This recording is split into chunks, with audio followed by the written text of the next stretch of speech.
Simply Scuba presents the Deco Stop podcast.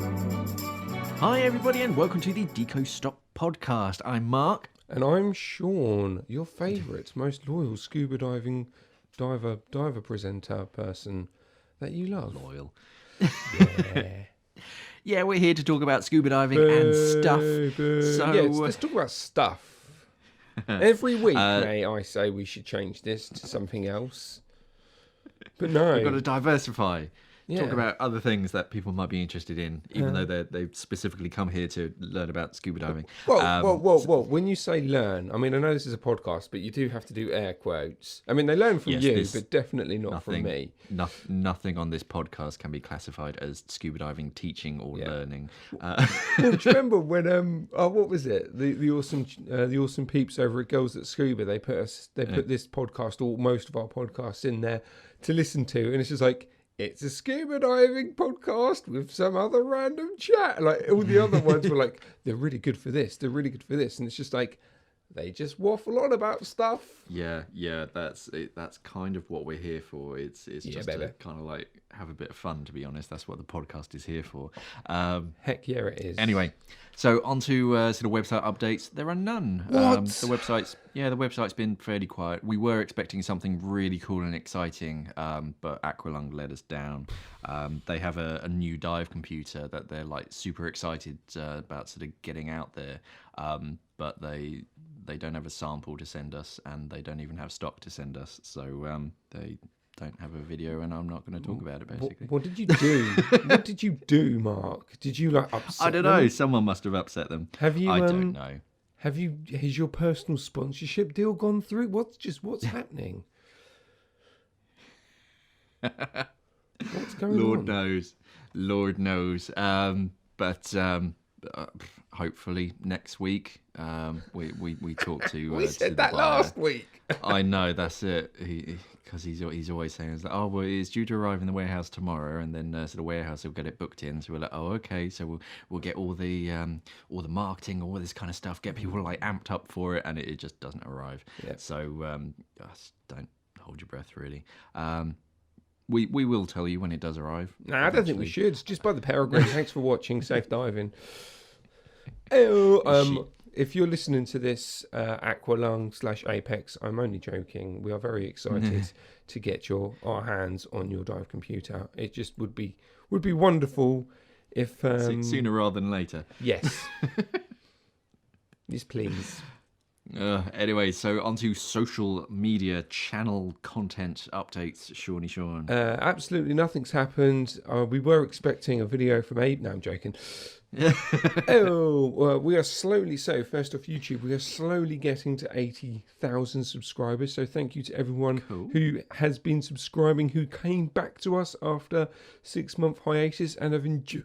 Sorry, I swallowed my own breath then. And has enjoyed all the blabble fun stuff that we've been doing since we've come back. All of this stuff. So yes, thank you. So it's good to get that. If we can get to 100k by the end of this year, that would be fantastic. But I think that's a long shot. Maybe 90k would be nice. The PPA, the power of positive attitude. Do it or break your legs. To happen. No, that's the opposite. It's not go not. Down that route. I smash your face in. I personally go around there and just go whack. I will not do that. I've never been in a fight in my life. They won't be able to watch our videos. Yeah, but they'll be able to hear the podcast, so then they can just listen to the podcast on YouTube. That's what they want. Anyway, saying 8,000, that's pretty cool. Wicked. Mm-hmm. The surface interval vote is now live. So we have got how to be the best tech diver. We have how easy is it to fail at scuba diving? Fairly easy. Quite. Mainly death, that's the biggest one. And then 5 ways to help your local dive school. And as of recording, I've just refreshed. In third place is the 5 ways to help your local dive school. Fantastic, guys. That's the right attitude to have. Don't care about your local dive school. Well done. Second place is how to be the best tech diver. And funnily enough, number one at 48% is how easy is it to fail at scuba diving? Because if I put any positive video out on a vote, it gets no vote. But if it's how to fail, how to die, why this is awful, the worst something, negative Nellies out there, mate. Bam, that wins the vote. But hey, if that's what happens, that's what happens. Yeah, that should be quite interesting. Yeah, I can write that up. Well, how to fail at scuba diving. It's pretty easy. Some funny anecdotes that I can put in. Some stories, because I've failed some divers before. So yeah. There you go. Isn't there one like where you just call a mask a goggle and a fin a flipper? Isn't that an automatic dismissal as well? Because you guys are weird like that. No, that's a beer fine. You have to buy me a drink, but no, it's not an auto. If you continually do it, then yeah, you know I would. Yeah, purposely just to wind everyone up. But then I do have that in the hiking world. If you call a gilet a gillet, you get punched. Yeah. Do you like my gillet? It's called gilet, mate. No, it's a gillet. Oh, just uneducated person. That's really horrible. To be fair, when I moved to Kent, I did get it a few times calling it Gillingham. It's like no, it's pronounced Gillingham. It's like, but the first four letters are Gill, and that is Gillingham. Oh no, it's Gillingham. It's like, well, why don't you spell it with a J? Look, you're a Kent boy now, through and through. I am. You need to leave the Essex side out of you. You're a Kent boy. Anyway, There we go, guys. So that was fun. But yeah, that is an automatic dismissal. Calling it goggles and flippers. First dive, totally lost my track of thought now. Fantastic, this is going well today. So the dive brief came back after a couple of weeks, and it went down swimmingly, which is good. Which is the twin set reg or your first stage setup, which is pretty cool. So that's done really, really well. We've got some cool stuff planned for the dive brief, which we're not going to really talk about now. But yeah, there's some cool stuff coming up. Because it's one of those shows where you can mix it up. Obviously, it is mainly aimed for the website, but it's not like where the surface interval has a certain type or a certain style. Deep dive has a certain style. The dive brief, you know what I mean? We can be a bit flexy with it, which is always nice. Loosey goosey. It's kind of whatever I want it to be. Yeah. I'll let you into a little secret. I do very little planning for it. It's kind of whatever springs into my mind that morning is what that week's dive brief is going to be on, basically. That is why, Mark, there is now a long list of stuff for you to follow. I'm joking. No. that list is there to be like many other lists to be ignored. Inspiration. Yeah. Yes. Just look at that and go, oh yeah, I can do that, but the complete opposite. Thanks, Sean. You're welcome. And also as well, are you enjoying the podcast on YouTube? So obviously we've brought it back. There's obviously no visual, so it's all audio. So people that are listening to this and watching our audio levels, are you enjoying it? Is there anything that you would change maybe? Maybe a different time on YouTube? Let us know in the comments below. So that's YouTube. Instagram, Ask Mark will no longer feature, sadly, on Instagram. The main reason for that is because it's very unpredictable on file size. So depending on how long the show is, then it interferes with the file size. And I don't really want to play around with reducing the file size, because then the quality of the show goes down. So that's why some weeks you've had some weeks you haven't. So because it's been hit and miss, a bit of a yo-yo, we're just going to stop shoving it on there. So yeah, no more Ask Mark on the on Instagram, just for peace of mind and a bit more consistency, to be honest with you. But hey, it doesn't matter because it's on YouTube, and of course you get it as a podcast first. And also as well, talking about podcasts, Deco Stop, that's this podcast right now.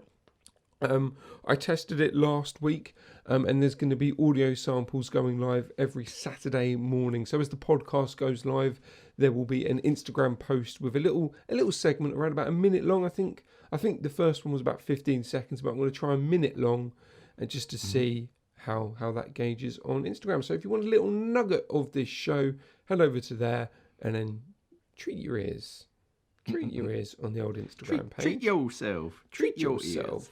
Treat yo ears. And lastly, the podcast. So obviously we've been doing the podcast for a while. They have been not hit and miss, but obviously we did Daily Scuba News. Then we've always done Deco Stop. I mean, this is evolving into just a general chin wagger episode anyway, which people like, which is great. So I'm not gonna play around with how Deco Stop is. But is there anything else you would want? Do you like the fact that we take the audio from Surface Interval, from Ask Mark, and from Deep Dive, and if we can, the Dive Brief, and turn it into a podcast? Is there any ideas or any other shows that you potentially want from us for the podcast? Let us know. Now, normally I'd say stick it in the comments, but if you're listening to this, there are no comments. It's a bit of a pain in the butt cheeks. So head over to our Instagram or any social platforms, to be honest with you. Yeah. Write down your idea, but use the hashtag simplyscubapod. So then we'll know that specific question or that specific comment is about the podcast, or just comment on the Deco Stop podcast that goes live on YouTube. So yeah, we just want to get your run of the mill, like your thoughts on the podcasts, maybe the schedules, maybe the shows. Just throw it out there, see if there's anything else that we can do. But yeah, and that's the hashtag simplyscubapod. So mainly, in all honesty, the best place will be YouTube. But yeah, if you whack it on Instagram, I'll find it. If you whack it on Facebook, I will find it when I check Facebook every 3 months, because I hate that platform. But the Simply Scuba the Simply Scuba Facebook page is the best scuba diving Facebook page out there, even though I don't pay much attention to it. I hope you're not listening, Internet Fusion Group. Yeah. To Sean's manager, don't worry, he does do his job. Thanks. I thought you were my boss, Mark. No, I'm your superior. That's the same thing, isn't it, really? Oh, you're my boss's boss. Oh, no. Oh, dear. Anyway. Move on to news stories that were too small to film for Daily Scuba News. So the first one was World Ocean Day last week. If you missed that in your Instagram feeds, everybody did a little bit of something. It was hard to miss, but it was kind of hard to write any kind of story about it, because it's kind of that's it. It's World Ocean Day. Do something for the ocean. That's it, man. But we kind of do that every day. We always kind of have that in the back of our minds. So hey ho. But yeah, World Ocean Day. Awesome. And also as well with that, our sister company Surf Dome, because obviously they're surfing, they have a tendency of doing quite a lot of stuff. So then we just reshare the whole that. Company. Yeah. So it's just like cool. Yes. Why do a job twice? Yeah, the first actual news story. So this is an update for a news story, and this was a twin sister. So basically, these two twins from the UK, they were out in Mexico. I think they were doing some kind of charity work with animals or something. I can't remember the exact. But they, on the day off, they decided to go off kind of swimming, and they found this local tour guide, who basically took them to a very sort of quiet, secluded sort of lake or river for a swim. Oh. Unfortunately, the tour guide wasn't like accredited or anything. It was just a guy, and the actual place that he took them was like off any kind of sort of acceptable sort of places, because it's dangerous. And one of them was attacked by a crocodile or an alligator. I can't remember, to be honest. And so she was dragged under the water. The twin sister sort of went over to sort of help, and in sort of diving down, couldn't find her, came back to the surface, realized that she was then on the surface. The crocodile, I think, had let her go temporarily, but she managed to fight off the crocodile by sort of punching it. She had all sorts of scratches and sort of scars on her hands, like fighting off the crocodile. Got her back to safety, got her to hospital. They put her in a induced coma.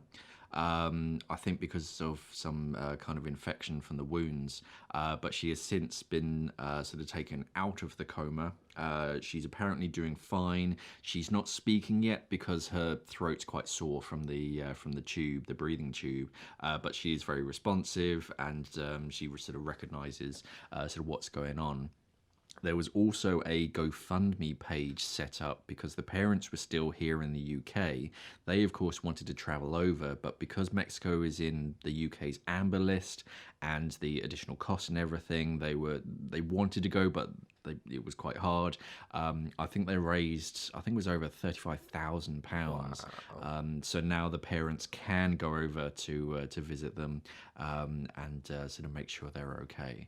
So yeah, sort of, and the tour guides, from what I read on some websites, he's like gone into hiding because of course everyone wants to sort of catch him and arrest him now. But yeah, his punishment when story. they catch him, just throw him in that lake. Yeah. Man, I'm just glad that she's all right. Yes, that's just horrible, mate. Yes, yeah, I mean, there's so many like videos of people like scuba diving and sort of swimming with crocodiles, and they're quite kind of chilled out and whatnot. But it doesn't take much just to boom. That's it. You're hit, and that's no. Similar story, except this one comes from Florida. So this was a diver. He's 25 years old, and he was looking for sort of prehistoric fossilized teeth, megalodon teeth, in near Sarasota, in the Mayaca River, and I think he is a scuba diver, but in this occasion he was just free diving. He was just sort of snorkeling down, sort of checking it out, and he looked in the waters, kind of checked it out, looked for sort of crocodiles and alligators, and couldn't see anything. Jumped in. He was kind of like snooping around, and then he thought he was hit by a boat just by the boom and the solid kind of weight of sort of what hit him. The alligator, I think it split his head open, and he managed to like fight his way free, get back to shore, and luckily, because it was a fairly populated area, there was other people around who could help him.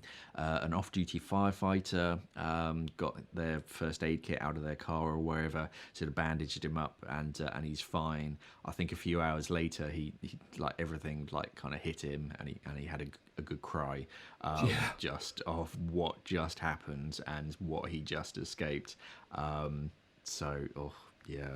Don't. He said it's kind of my fault because it's like mating season or something. Just crocodiles, alligators. Don't. No, just don't go near them. If you know that they're potentially in that water, just leave them be. Yeah, they're dinosaurs after all. Pretty much. So, and the final news story again comes from the US, and the United States Senate has passed Shark Fin Sales Elimination Act. So this is part of a larger bill. I'm not entirely sure on the correct sort of like names of all these different sort of things because I'm not American. What? But the US Senate has sort of finally passed a bill on the 8th of June as part of a broader legislative package, which is known as the US Innovation and Competition Act, and it's basically to sort of crack down and eliminate shark fin sales in the US, which is a step forwards. Although at the bottom of this article is a statement from the Garden State Seafood Association Executive Director Greg Domenico, who's Greg, and he said all this legislation does is to penalise legitimate, hard-working fishermen of the state, instead of acknowledging the leadership of our commercial industry, which operates a globally recognised sustainable shark fishery. Those supporting this legislation will penalise New Jersey fishermen, forcing them to discard a natural resource for no purpose. Well, first of all, I'm not entirely sure on what a globally recognized sustainable shark fishery is. I wasn't aware there was such a thing. And also the fact that you view it as a natural resource. It's like, no, they're not resources, they're sharks. You shouldn't really be looking at them like that. But hey, it's a step in the right direction to try and crack down on shark fishing. So hopefully, this is where I don't understand all this like legislator and things, where the bill has been passed, but it then has to go to the House. Not the White House, just the House, Someone's where house. both chambers are going to negotiate the final form of the package. So as much as it's been passed, I don't think it's like law yet. Yeah, I'm guessing they just have to jump through. It always seems like that with American politics. I mean, all politics, you kind of have to do a lot of hoop jumping, don't you? Yeah. But like with the government over here, it's just like, right, this is the vote, this is happening, it passed, it's law. Yeah. You know, I think it has to go to the House of Lords first before it goes to the main bit just to check. So there are stages, but Yeah, because there's that know. one. There's one member that everybody hates, and he always, because in the like the quiet period, not the sort of the exciting sort of things. If someone tries to pass something through, and the vote is unanimous that yeah we should just kind of do it, he always votes against and says no, we should debate this because he doesn't think something should just go through unanimously. And everyone's like, oh, no, because we all know what the answer is going to be. But he just sits there and goes, no, because I say no, we have to have a full blown debate on it. It's like, ugh. waste time, waste money. Yeah.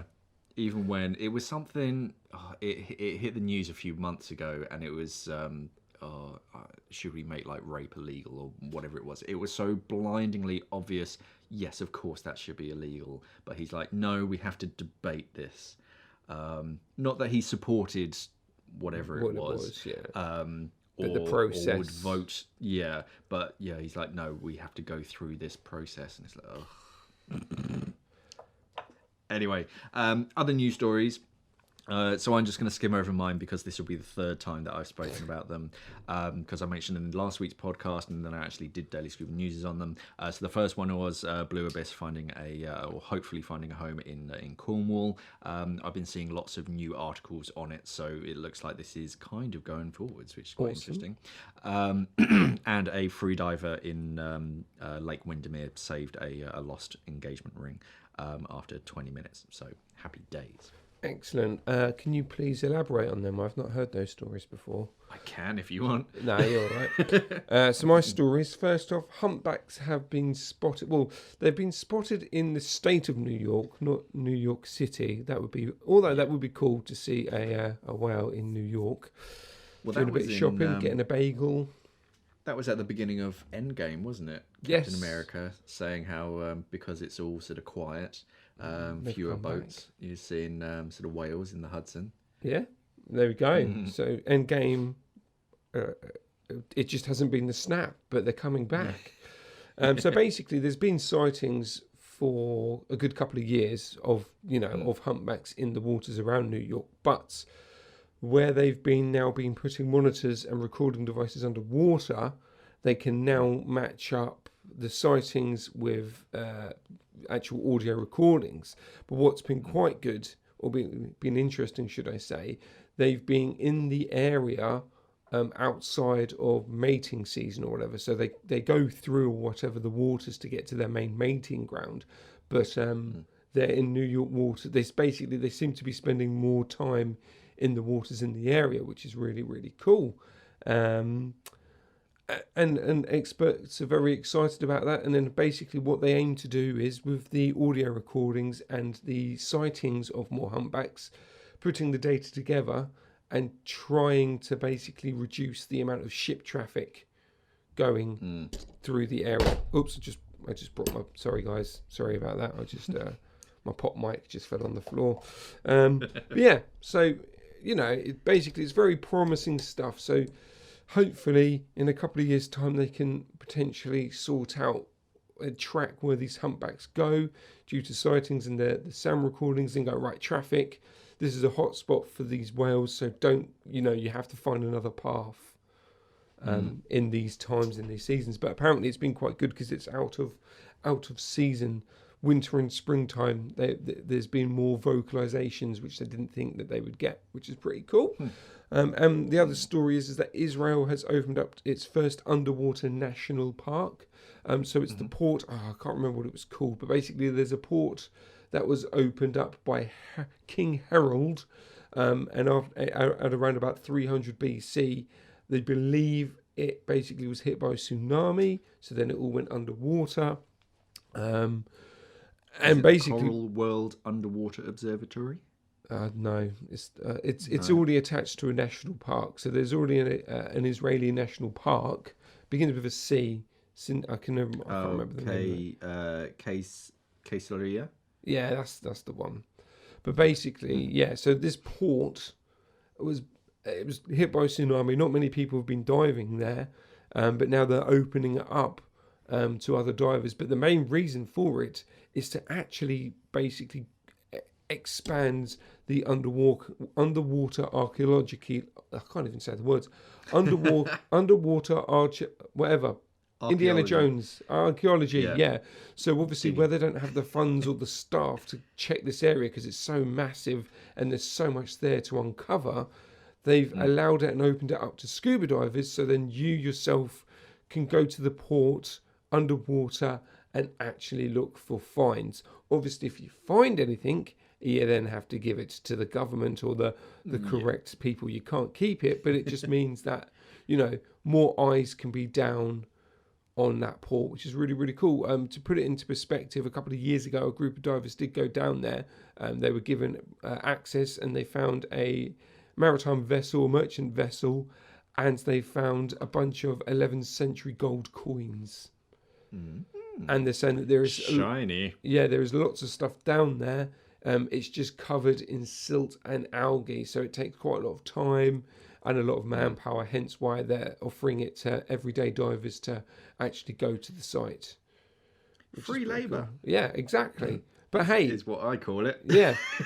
But also as well, Israel, like we said before, as of recording, it is on the green list. So if you are bored of UK diving, which you shouldn't be, if you are bored, you're just doing it wrong. That's how I like to say it. You can head over to Israel and dive the site. What were you going to say, Mark? Sounds like that was it. All right, fine. No, but yeah, no. That's it basically. So you can go dive in Israel whilst it's still on the list. As of recording, I do some digging or wafting. Yeah. Stir up the silt because that's always a good thing. And humpbacks are in New York to get some bagels and whatever New York people do. I'm walking here. I'm swimming here. Pizza rat. Yeah, pizza.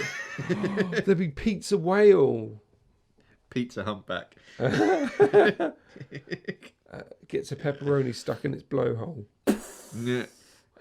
Anyway, so onto my product of the week, which was going to be the Aqualung i330R dive computer, but because I don't have one, I can't really talk about it. So onto the Oceanic Shadow diving mask, because this is one of those things that it's been around ever since I first learnt to dive, the Shadow range, and whilst the Shadow wetsuits have kind of disappeared, we don't really have those anymore, the Shadow mask is just one of those things that hit the nail on the head. It's like a great white shark. It hasn't had to change or evolve because it just works.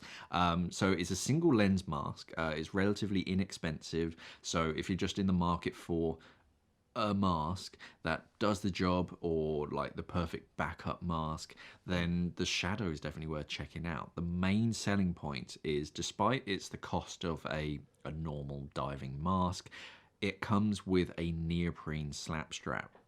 So instead of a silicone strap that you put a neoprene sort of cover over the top of it, it's nylon webbing and a section of neoprene around the back. so you don't get that kind of silicone strap. You don't have to worry about the ratchet. You don't have to worry about the silicone strap ever like sort of tearing. The whole thing is very, very strong. It still has the flexibility, so that the section of neoprene at the back stretches basically, so you can get it on and off really comfortably. But then you have that nylon webbing on the side, so you can adjust it to the perfect length. But it's very, very strong, and even if you do get a nick in it, it's not going to sort of rip or tear. You'll really have to cut through it properly to ever break that strap. Traditionally came in two colors. You had black or colorless transparent, and then it came in two different sizes. You had the standard, and then you had a midi size. Now it comes in a bunch of different colors, so everything from pinks and yellows and whites and blues, to the traditional blacks and colorless transparent. So yeah, if you're in the market for a new mask, you want something fairly simple, does the job, but actually has some pretty good features on it, then yeah, it's definitely worth checking out the Oceanic Shadow Mask. One of those things, if it's been around for 10 plus years, you know it's popular and you know it works. I used to have one. They're a lovely mask and great visibility inside of it, and yeah, definitely worth checking out. It's frameless, so it packs down really small, so they're fantastic as backup masks. Cool. YouTube, that link will be pinned in the comments. If you're listening to this on SoundCloud, that will be linked. You'll basically find the word Shadow Mask on the player. Click that. That will take you to the product. For everyone else, tough. Just Google it. Just go to simplyscuba.com and type in the word shadow. It will be the first thing that pops up. Woohoo! Your shadow. Cool. Excellent. Yeah, they do seem to be a very fan favourite, don't they? The old Shadow Mask. It's simple and it works. It does the job. It's like the RK3 fins, or the Scuba Pro jet fins. It's like they invented it in the 60s, and it still works because they got the design right the first time. So yeah, definitely worth checking out. Sweet. Why do you love the Shadow Mask? People that are listening to this or watching this on YouTube, let us know in the comments below. So Mark, that brings us to the question of the week. Do you reckon I should actually do some jingles? Do a jingle. We do a jingle for your product of the week and question of the week. Okay. Right. I'll try. We can do like a rap version. No, question of the week. No, we're too white for that. We are way too white and posh. Far too white. I know. I went out to walk my dogs this morning. I looked down at my legs, and you're like, oh, I'm so white. And swiftly moving on. So, question of the week, Mark. What are the best scuba courses to take for new divers and for people that are already diving? What are your hot picks? Well, your entry level course is quite important to take, because that'll teach you your sort of your fundamentals basically. You can't go straight to a rebreather course. You can actually. You can hit the ground running if you want to. It's kind of baptism by fire, but you can. In the new PADI logbooks, the training logbooks, they actually have each of the log pages. They have diluent in, diluent out, and all that kind of stuff. So yeah, you can do it on a rebreather. But for most people, if you're looking at specialities, nitrox, that's the easy one. That's what most people will sort of need. Search and recovery is kind of interesting. You're going to learn about different knots. That's quite good, about sort of learning about buoyancy, especially of like objects in the water. Because when most people look at like the weight of an object, they think that's like how much it's going to sink, but actually the buoyancy it's got a little bit to do with the weight, but it's not the be all and end all. So that's quite interesting. If you want to move on to more like advanced, like sort of twin set diving, then something like sort of fundamentals, the fundies course on sort of like GUE and whatnot, that's quite good to learn about sort of equipment and like hose routing and all that kind of stuff. if you again, you can look at like side mount courses. Side mount course was very sort of good for me to sort of learn about how to route hoses on side mounted slings, and that can then sort of get you into more sort of advanced sort of technical diving. You're a lot more comfortable with side mounted tanks and all that kind of stuff. I mean, rescue is always good if you count that as a speciality. That's sort of quite interesting. But otherwise, a lot of them you can just kind of learn by doing. I mean, like boat. Most people can figure out how to dive on a boat. Boat You is gonna can't teach dive on you a boat. A boat's above water. I think you need that course, mate. dive from a boat. Navigation. Navigation is quite sort of important depending on sort of where you are, so that you can learn different navigational techniques. So if you're ever diving in sort of poor visibility, then you can sort of get yourself out. More will probably come to me later, but yeah, those are my sort of main ones. It's more. It depends where. I mean, here in the UK, dry suit. Because that's just going to make your diving so much easier and more comfortable. And yeah, navigation is good because of the poor visibility. Whereas if you're diving somewhere with sort of amazing visibility and like 20, 30 degrees Celsius water, why would you ever need your dry suit course? I was reading a thing where there's an Egyptian instructor who has a ice diving accreditation, so he can teach the ice diving course in the Red Sea, which I don't really. Do you reckon like he goes out there the night before and puts some ice cubes in the water? It's like, oh look, there you go. Or is it probably all done in like a swimming pool? They just put the pool cover over to simulate ice. I don't know. I need to break through this. It's like, no, you can't. Sorry. I don't know. That's just something that I read online. But yeah, I mean, nitrox definitely. If you want to get into twin sets and sort of side mounts, then yeah, sort of GUE sort of fundies course. And yeah, like a side mount speciality is pretty good. I've got another question for you. Just running off of that.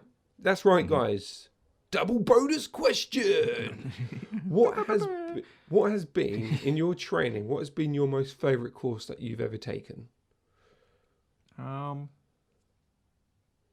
mean, Dive Master's pretty fun, but that depends on who you do it with. I imagine my instructor would have been quite fun, but I was the only candidate on my IDC, so it was a little bit soul destroying. Oh. Well, because normally you have like other people to like bounce off of sort of ideas and sort of help with presentations and stuff. But no, it was just me in a classroom with like a staff instructor. We got through the syllabus like super quick because it's like one-on-one training. But yeah, afterwards all the homework and stuff was a little bit dry. Yeah, I mean, Dive Master's fun. Rescue is awesome because I said pick one. One. Probably rescue then. Rescue because you get to play about. You get to sort of play make believe, and someone has to pretend to be like panicking, and then you have to sort of rush in and save the day. Cool. Yeah, and it teaches you some like proper life skills that you'll use sort of outside of scuba diving as well. What? Just leave them there and let them die? It's a pretty vital one. Depending on the situation. I mean, rule number one is look after yourself. Definitely. There's no point in you jumping in and now you've got two victims. But he fell in the volcano. He needs help. That's I'll right, guys. I went back to the preserver. volcano. Cool. Guys and girls listening / watching YouTube, what's been your favourite course and why? Let us know in the comments, because Deco Stop doesn't really get that many comments on YouTube. That's also why I want to know about your engagement with it. So put comments in there, or Bruce will come round and he'll bite your head off. With his soft plush teeth. Yes, it will take a while, but he will break the skin eventually. It'll be agonising the entire time. Yeah. You'll die of boredom of just sitting there. Oh, come on, Bruce. Chew my face off. Anyway, that is it. So, Mark, outro. Because I'm not doing that. The outro. Yes, you will. I know you're not a fan of the outro. I'm an outrophobe. Yeah. So don't forget to head over to simplyscuba.com. We have all sorts of exciting scuba diving equipment, and sort of make sure that you're signed up to our email, because we do run discount codes from time to time. And if you're not on the email subscription list, you don't get told about the codes. If you are looking to buy something and you're a little bit strapped for cash at the moment, do remember that we do have Klarna, which is a 0% finance option. So that way you can defer your payments, make your life a little bit easier. You don't have to rent all of your sort of dive equipment. You can own your own. Depending on the price of it, if it's over £35, then you can sort of defer that payment for up to 30 days. Make sure that you definitely like your new diving mask or whatever it is, and then pay for it later if you want to keep it. Or if it's more expensive, I think over £100, then you can split up your payment into 3 equal chunks, and then sort of pay those chunks in more sort of comfortable time periods. If you do have any questions, queries, comments, corrections about anything that you've heard on any of our sort of videos, let us know in the sort of comments below on YouTube, and try and use the hashtag AskMark if you have a specific question that you'd like me to elaborate on. Or, of course, ask Sean if you want Sean to elaborate on something. No one wants that. Don't forget to head over to our Teesprings, or it's not really called Teesprings anymore, it's just called Springs. To our Springs merch store. Underneath all of our YouTube videos, there'll be a little banner with some Simply Scuba merchandise, t-shirts and hoodies and tank stickers and stuff. So check those out. A bit of fun, something to sort of add onto your scuba diving repertoire. And yeah, that's it. Thank you for listening, everybody, and safe diving. Yeah, stay classy as scuba divers. The Deco Stock podcast is produced and recorded by Simply Scuba, the UK's #1 dive store. Visit today at simplyscuba.com.